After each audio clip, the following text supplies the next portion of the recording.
Hello everyone, welcome to my channel. आज हम पढ़ेंगे geoinformatics, nanotechnology and precision farming, जो कि 2 क्रेडिट का कोर्स है। हमारा पहला टॉपिक है प्रिसीजन एग्रीकल्चर, इसके कॉन्सेप्ट और techniques, their issues and concern for Indians. कि प्रिसीजन एग्रीकल्चर क्या है, कौन कौन से टेक्निक्स इसमें उपयोग में लाए जाते हैं और इंडिया में इसके उपयोग करने पर हमारे फार्मर्स को कौन कौन से इश्यूज़ को फेस करना पड़ता है। तो चलिए शुरू करते हैं। पहले हम देखते हैं प्रिसीजन एग्रीकल्चर क्या है। प्रिसीजन मीन्स होता है सूक्ष्म, एग्रीकल्चर मीन्स होता है कृषि। तो दोनों को मिलाकर हमारा हो गया प्रिसीजन एग्रीकल्चर मीन्स सूक्ष्म कृषि। इसमें हम करते क्या हैं, इसका नाम सूक्ष्म क्यों है बताते हैं हम। मान लीजिए एक हमारे पास एक बड़ा सा फील्ड है, उस फील्ड को हमने 10 भागों में डिवाइड कर दिया।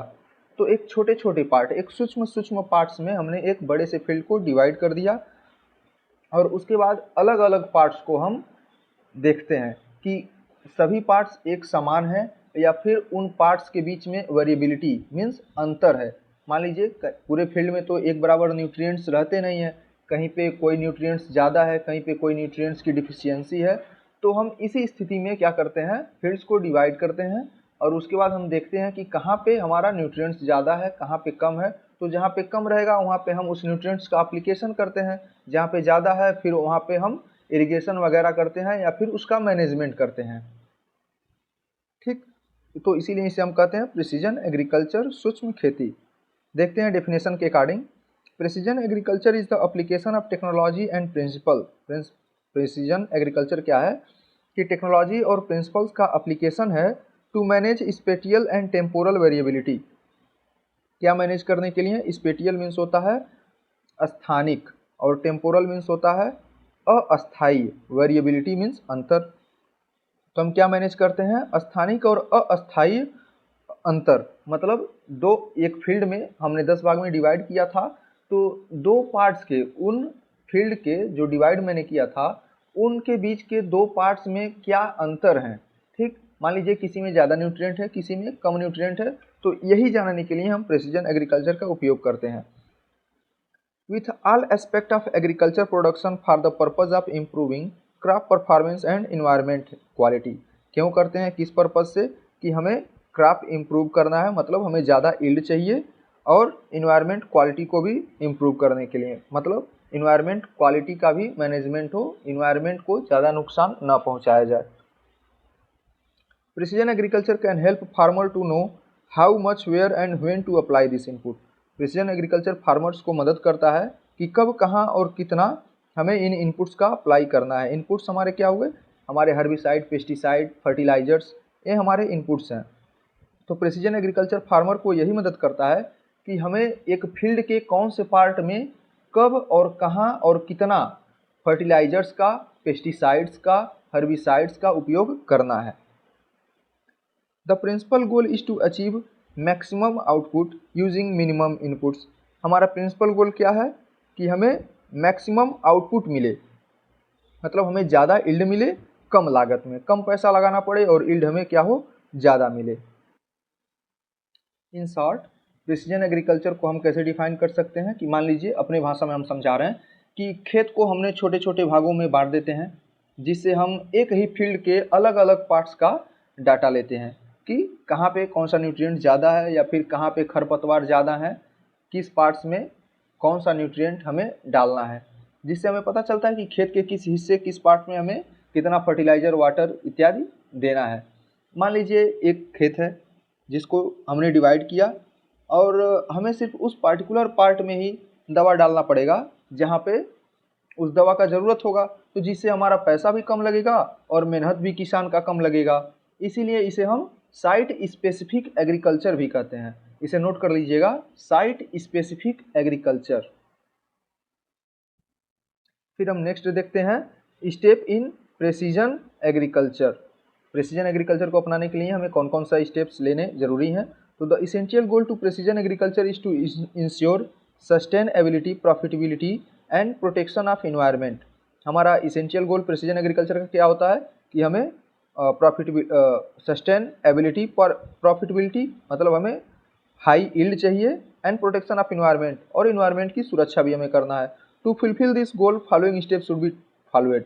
हमें ये गोल फुलफिल करने के लिए हमें नीचे दिए गए इन 6 स्टेप को फॉलो करना पड़ेगा। तो हमारा पहला क्या है कि reason for choosing precision farming, कि हमारा रीज़न क्या है प्रिसीजन फार्मिंग को चूज करने के लिए। हमें एंड में क्या चाहिए, मान लीजिए हमने प्रिसीजन फार्मिंग को चूज किया तो हमें एंड में रिजल्ट क्या चाहिए, हमारा मेन रीज़न क्या है, मोटो क्या है उस प्रिसीजन फार्मिंग को चूज करने के लिए। मान लीजिए हमारा रीज़न क्या हो सकता है कि हमें हाई यील्ड चाहिए। हमारा दूसरा रीज़न क्या हो सकता है कि हमारे खेत में वेरिएबिलिटी बहुत ज़्यादा है, कि कहीं पे न्यूट्रिएंट्स की मात्रा बहुत ज़्यादा है और उसी फील्ड में एक हिस्से में न्यूट्रिएंट्स की मात्रा बहुत कम है। ठीक, तो हमें वो मैनेज करने के लिए हम प्रिसीजन एग्रीकल्चर का उपयोग कर सकते हैं। या फिर हमें इन्वायरमेंट को सेव करने के लिए, जैसा कि मैंने बताया कि प्रिसीजन एग्रीकल्चर में फर्टिलाइजर्स केमिकल्स का बहुत कम उपयोग होता है। जिस हिस्से में उसकी रिक्वायरमेंट होती है सिर्फ उसी हिस्से में हमें उसका उपयोग करते हैं, तो इससे हम इन्वायरमेंट को भी सेव कर सकते हैं। तो यह जानना बहुत ज़रूरी है कि हमारा रीज़न क्या है प्रिसीजन फार्मिंग को चूज करने के लिए। फिर दूसरा थिंग होता है कि डिटरमाइन द काज, कि कारण क्या होता है। पहला तो हो गया रीज़न कि क्यों चूज कर रहे हैं, फिर दूसरा हमारा हो गया कि कारण क्या है चूज करने का। वही मैंने बताया कि वेरिएबिलिटी फील्ड में ज़्यादा थी तो इसलिए हमने प्रिसीजन एग्रीकल्चर को चूज़ किया। फिर हमारा तीसरा देखते हैं कि minimizing inputs and maximize output, क्यों चूज करेंगे, क्योंकि हमें कम लागत में ज़्यादा से ज़्यादा यील्ड चाहिए, कम हमें फर्टिलाइजर डालना पड़े, यील्ड हमें ज़्यादा मिले। ठीक, फिर नेक्स्ट स्टेप क्या है कि establish the right tool, means हमें राइट टूल्स को इस्टेब्लिश करना है प्रिसीजन एग्रीकल्चर को अपनाने के लिए।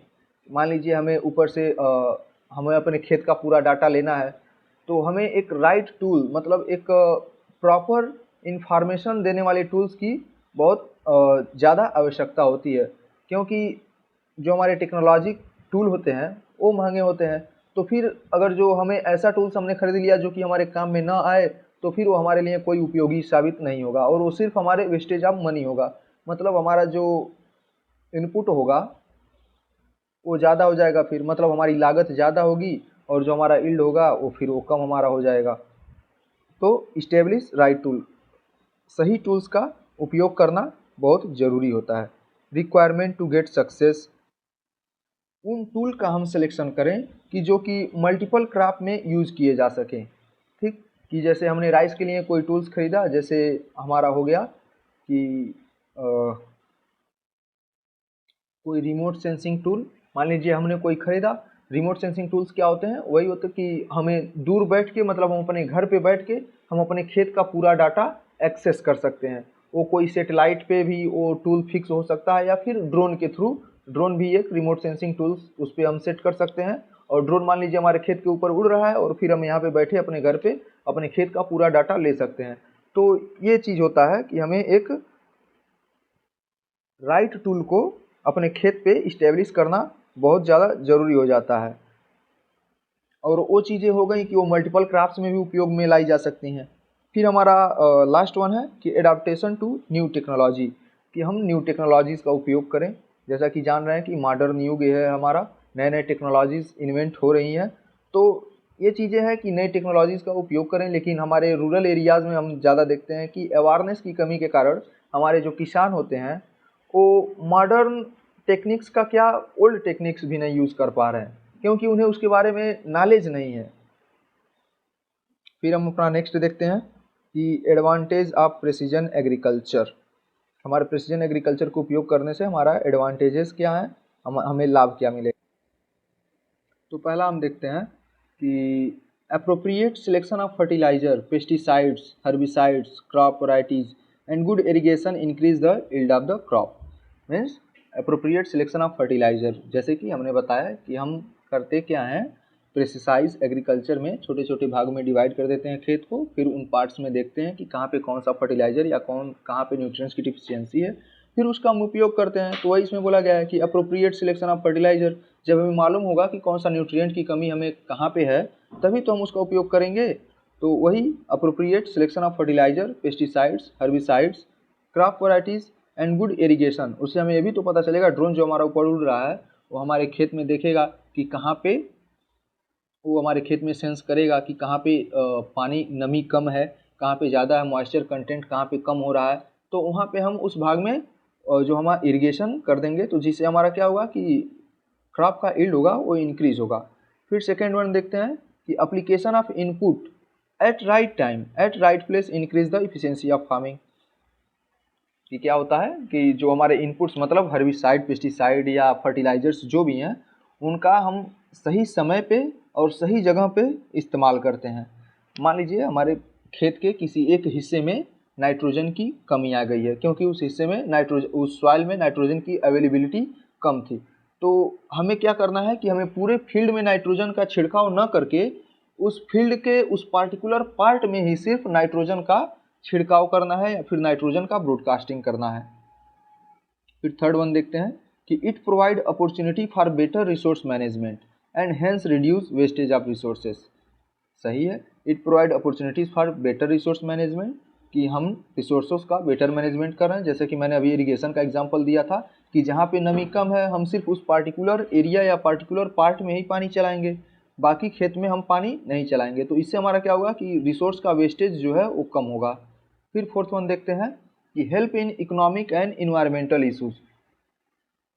इकोनॉमिक हेल्प करता है, मतलब किसान का पैसा कम बचेगा जब वो रिसोर्सेज का कम उपयोग करेगा या फिर फर्टिलाइज़र या जो भी हैं उनका कम उपयोग करेगा तो पैसा तो बचेगा ही। फिर इन्वायरमेंटल इश्यूज़ भी सॉल्व होंगी, मतलब इन्वायरमेंट मैनेज भी अच्छे से होगा कि हमने कम केमिकल का उपयोग किया तो इन्वायरमेंट को हमारे कम नुकसान हुआ। फिर फिफ्थ वन देखते हैं application of input at right time at right place reduce the environment pollution.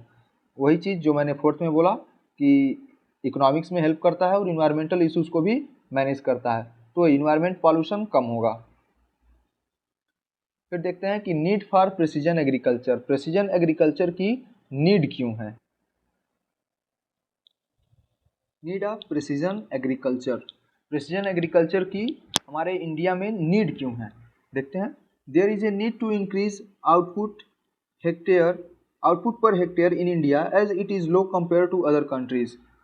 सही है, क्योंकि हमारे इंडिया में जो हमारा प्रोडक्शन है सच एज राइस का एग्जांपल ले लीजिए, वो लो है कंपेयर टू अदर कंट्रीज। जैसे इंडिया में अभी 2022 का डाटा जो है वह 4.2 टन पर हेक्टेयर हमारा राइस का प्रोडक्शन है, और वहीं अगर जो हम चाइना का डाटा देखते हैं तो चाइना का हमारा है 6.5 टन पर हेक्टेयर, तो ये कम है। और इसका रीज़न क्या है कि मॉडर्न टेक्नोलॉजी हमारे जो फार्मर्स हैं उसका उपयोग नहीं कर पा रहे हैं। क्यों नहीं कर पा रहे हैं? Due to high illiteracy rate.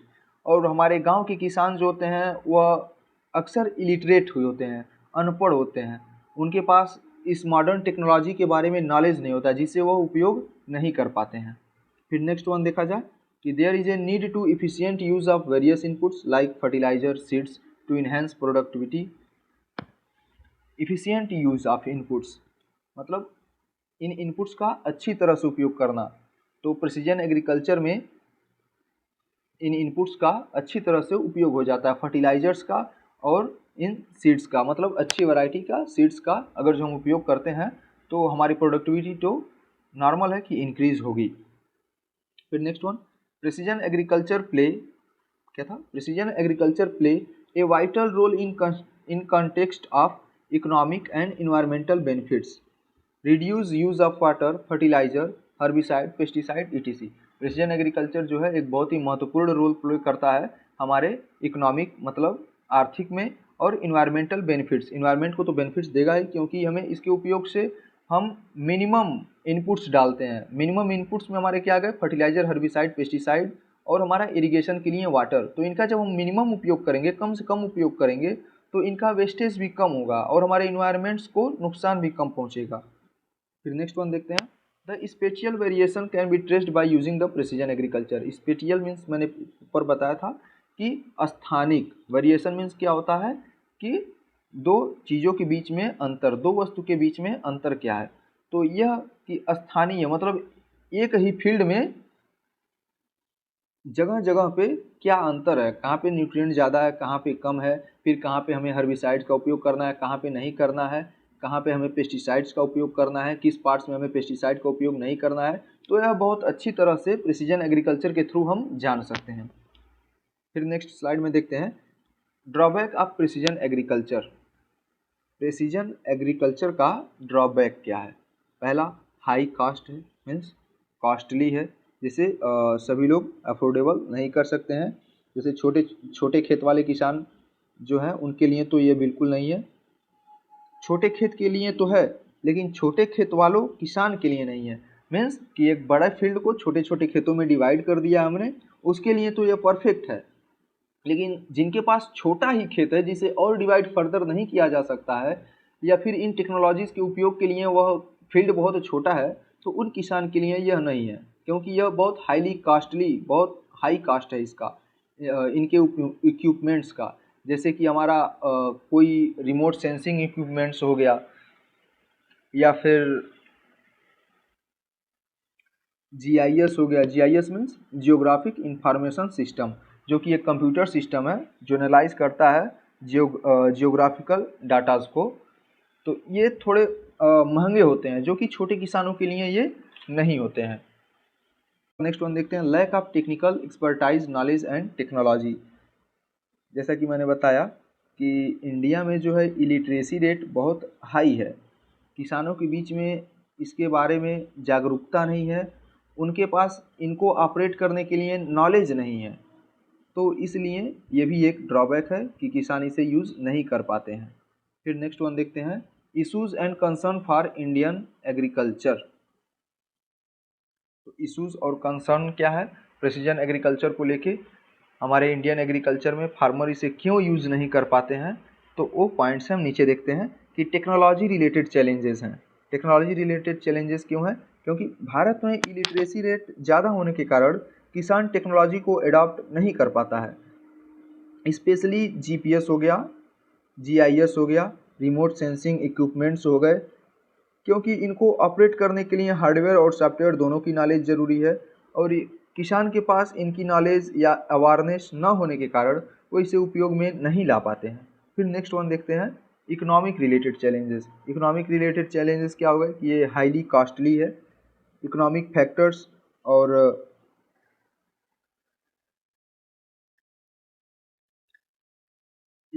Factors और लैंड होल्डर्स के पास कितना ज़मीन है, साइज ऑफ लैंड, ये क्रूशियल रोल प्ले करते हैं इस टेक्नोलॉजी को एडाप्ट करने में। क्योंकि छोटे लैंड वाले किसान जो हैं, जिनके पास थोड़ा ही खेत है या लैंड का साइज बहुत कम है उनके, तो उनको अडाप्ट करने के लिए जो होगा ये चैलेंजिंग होगा, क्योंकि ये हाई कास्टली होता है। तो फिर वो अपने उस छोटे से खेत के लिए इन सब टेक्नोलॉजीज़ का उपयोग वो नहीं ला पाते हैं। फिर हम नेक्स्ट वन देखते हैं कि सोशल चैलेंजेस क्या है। The lack of awareness and absence of dedicated education of precision farming among farmer. Social challenges क्या है कि अवेयरनेस नहीं है किसानों के बीच में, उन्हें अभी पता ही नहीं है कि ये इक्विपमेंट्स होते हैं जिनका उपयोग से हम घर बैठे अपने खेत का पूरा डाटा हम देख सकते हैं, ले सकते हैं, किस भाग में किस फर्टिलाइज़र, किस पेस्टिसाइड, कहाँ पे इरिगेशन डालना है, ये हमें मालूम चल सकता है। तो यह किसान के बीच में अवेयरनेस नहीं है, उन्हें मालूम नहीं है इसके बारे में। और एक चीज़ और, अपने यहाँ इंडिया में कि एक डेडिकेटेड एजुकेशन सिस्टम नहीं है प्रेसिजन फार्मिंग को लेके, जिससे कि हम किसानों को पढ़ाया जा सके या उन्हें टीच किया जा सके। In low income countries, precision agriculture mainly depends on farmer observation and experience. Low income countries जिन कंट्रीज के पास पैसा बहुत कम है, जैसे कि पाकिस्तान, तो इन सब कंट्रीज़ में क्या होता है कि जो हमारा प्रिसीजन फार्मिंग क्या होता है कि वह किसान के ऑब्जर्वेशन से, कि वो अपने खेत में गया, अपनी आँख से ही देख रहा है कि कहाँ पे मॉइस्चर ज़्यादा है, कहाँ पे कम है, मतलब डायरेक्ट फिजिकल, उसे वहाँ पे फिजिकल होना पड़ेगा, उसे वहाँ पे जाना पड़ेगा। वो अपने एक्सपीरियंस के हिसाब से देखता है कि किस उस फील्ड के किस पार्ट्स में फसल हमारी कैसी है, कहाँ पे हमें फर्टिलाइजर्स का उपयोग करना है, कहाँ पे नहीं करना है। तो इस तरह है, हमारा पूरा ख़त्म होता है। Thank you. जय जवान जय किसान।